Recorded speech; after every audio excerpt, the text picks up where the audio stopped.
Hello, everyone. This is Yoko.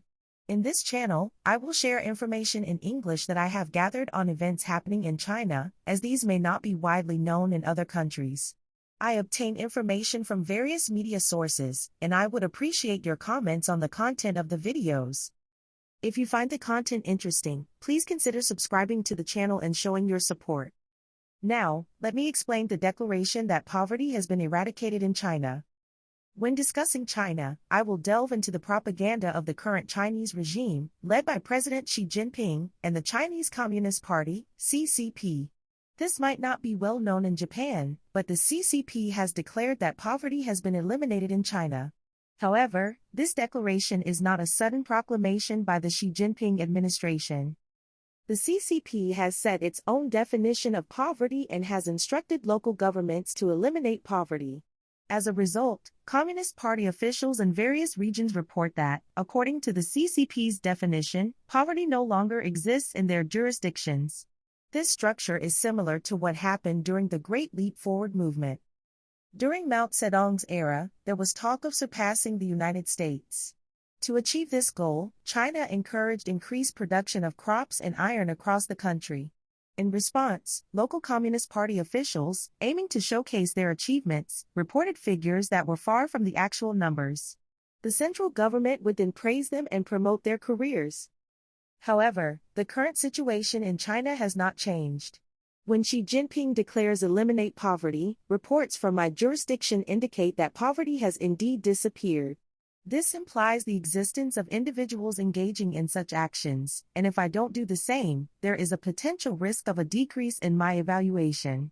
Reports continue to pour in from my jurisdiction in China, stating that poverty has vanished, and as a result, China is perceived as poverty-free.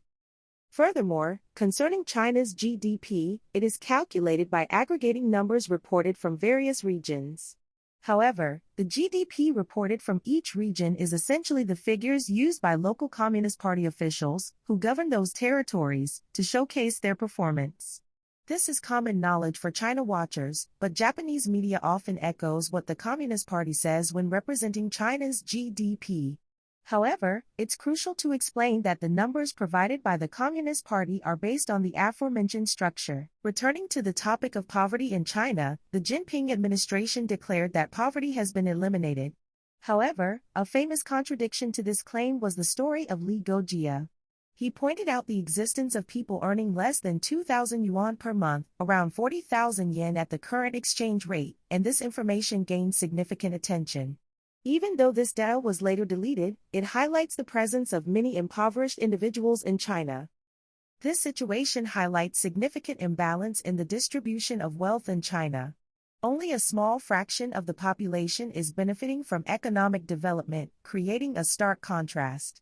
The concentration of wealth is destabilizing Chinese society, challenging the legitimacy of the Communist Party's rule. While the previous China also had a society dominated by a few individuals, the current level of disparity might be even more extensive. In essence, the Communist Party has created a society where a small group monopolizes wealth and doesn't distribute it to others. This issue poses a significant challenge, and despite economic development, a large portion of the population remains in poverty. Previously, having many impoverished individuals was seen as potential for China's economic growth, but the current state of affairs suggests that China's society has entrenched itself in a pattern where a few people hoard wealth, causing overall impoverishment.